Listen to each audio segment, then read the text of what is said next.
let's say you had the problem 4x plus 3 equals 23. So looking at this, what 4x, the way that we can make sense of it is by looking at it as 4 groups of x. So what I'm going to do is I'm going to go ahead and draw a bar, and I'm going to split that into 4 groups. It's going to be 4 equal groups. And so right now, we don't know how much is in each group. That's what we need to figure out.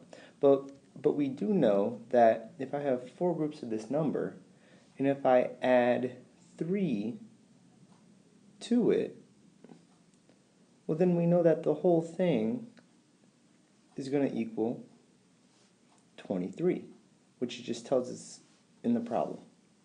So just by making sense of it, a lot of times what I'll do with my students is that I'll actually cover up the 4x, and I'll just ask them what number plus 3 equals 23. And so a lot of times we'll come to the answer that, well, it's got to be 20. And so now with this bar, we can see that if I took this 3 away from this total amount 23, well, what will be left is for these 4 groups, well, then we'll have 20. And now we can ask, well, what number, all right, can I multiply 4 by to get to 20? So if I took 20 and I split it into 4 equal groups, well, then we would know that in each group will be 5. So there's 5 there, 5 there, 5 in this group, and 5 in this group.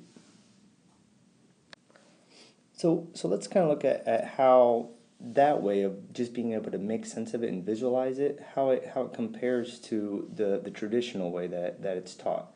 So we'll go back. We had 4 groups of a number, and we added 3 to it, and we knew that it equaled 23. So the first thing that we did was we took away this 3 that we had added to the 4 groups. So we could take away 3 from each side, and then we would be left with, well, 4 groups of a number equaled 20. Then the next thing that we did, well, we could see that these 4 groups added up to 20, so we can ask ourselves, 4 times what number is 20? Or we divided 20 by 4. And here we divide both sides by 4, and we end up with x is equal to 5. We can also use the same strategy just to make sense of it if we had this type of equation also. If we had 2 groups of a number and we needed to take 10 away from it, so that we knew that remaining part was 18. So what I'm going to do is I'm going to go ahead and I'm going to start with our unknown number. So I'm going to represent that first. So here's the bar, and I'm going to split it into 2 groups. And in each group is going to be our missing number that we need to find. Now, we don't know how much these 2 groups are yet, but we do know that, well, if I took away 10 of it, so underneath I'm going to kind of just represent, we're going to take away 10. So, just to kind of represent that, let's say I took this amount away. And we know that this amount was 10.